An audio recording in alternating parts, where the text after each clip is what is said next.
feel like the last game was certainly a pat on the back more than a kick in the face, but is that always the quandary with coaches? Yeah, it's when to push and when to praise, right?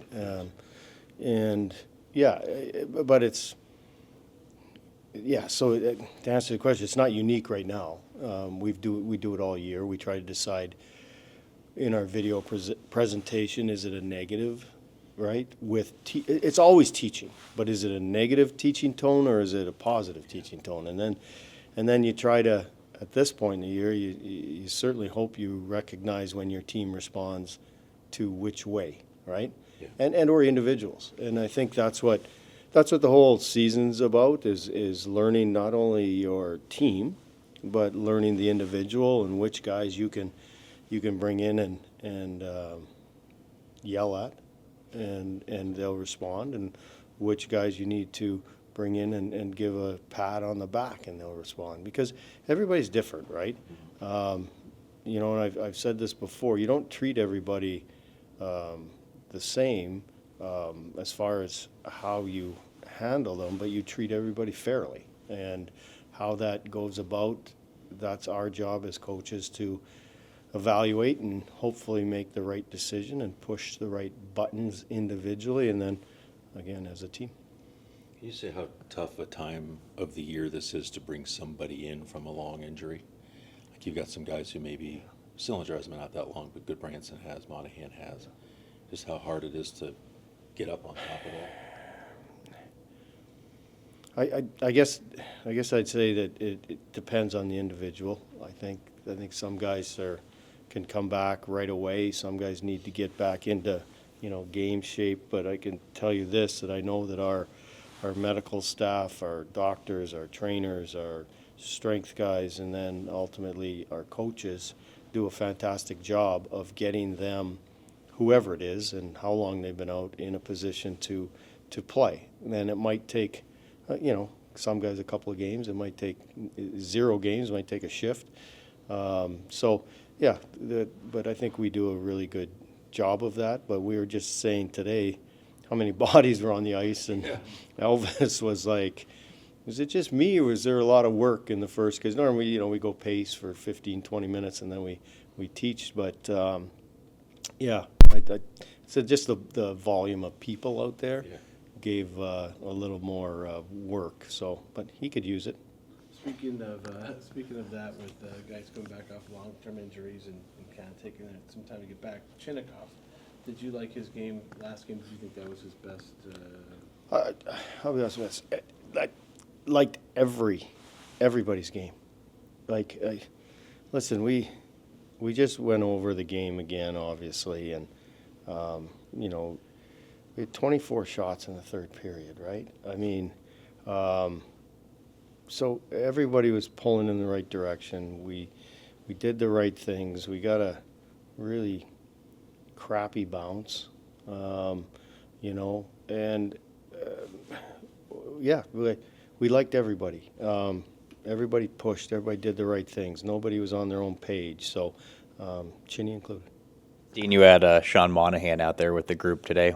How was it to see him back with everybody? Fantastic, obviously. Just to have literally everybody's on the ice, today. So it was,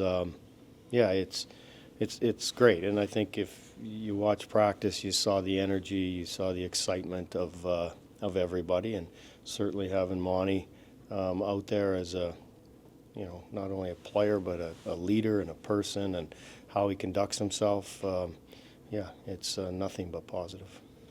How soon can you see both Monahan and Gudbranson out there playing? I don't have a clue. I honestly don't have a clue.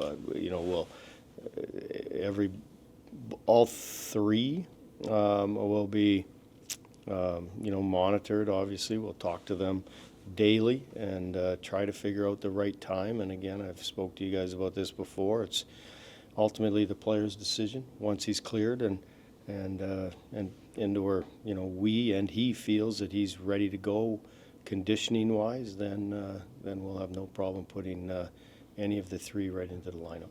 Are they all three cleared medically? Like, could they play? Geez, that's a good question. I don't know. I was about to say no, but I don't want to say no, because I don't know. So, yeah, listen, they're all close, Yeah. okay? They're all close, but given a timeline, no, I'm not gonna do that.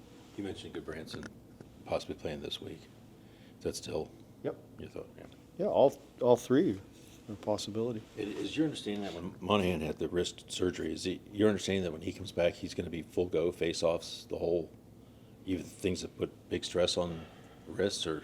Yeah, we'll have to talk about that. I'll tell you this, we have never, or I haven't been, and I've spoke to our staff, and staff meaning trainers and coaches and Don and his guys, is that once a guy's ready to play, he plays. Like, I don't like when a guy comes back and he can't play back to back, or he can't play this, or he can't play that minutes, or he can't do this.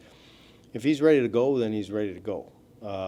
You know, so that's always been my philosophy, and just speaking with everybody has the same thought. So to answer your question, if maybe we have somebody else out there in defensive situations, maybe, but I think once Monty says he can go, he's going to do it all. The power play is something that obviously gets talked a lot about here, but a slightly different angle. It seems like league-wide, and especially with your team, they're just not getting as many chances. Like, you're maybe lucky to get 2 a game sometimes. Is that a trend that you guys have noticed? And what do you attribute that to? Commitment on the other team, commitment to block, commitment to get in lanes. We've talked a lot about hitting the net. We've talked a lot about simplifying and get it to the net. And sometimes when you talk too much about simplifying, guys are just trying to get it through as quickly as they can, and sometimes you rush it, and sometimes obviously the lane isn't open, it gets blocked. So, but I think more than anything, everyone's really committed to keeping it out of the net. I think you see that from our side on our PK as well. And is everything that you guys are going through adversity-wise, how much can you take from that in the future? Are there a lot of lessons that can be learned in the midst of everything that your team is going through? 100%. And we've talked a couple of times to the team about this is not new to this season's Columbus Blue Jackets. We've handled everything. We've handled it very well to this point. Have we had the points? No. Have we had the commitment and the drive, and the game is good and right? We just haven't got the 2 points. And we've had a little bit of a lull here. It's okay. Now we got to ramp it up and get going again.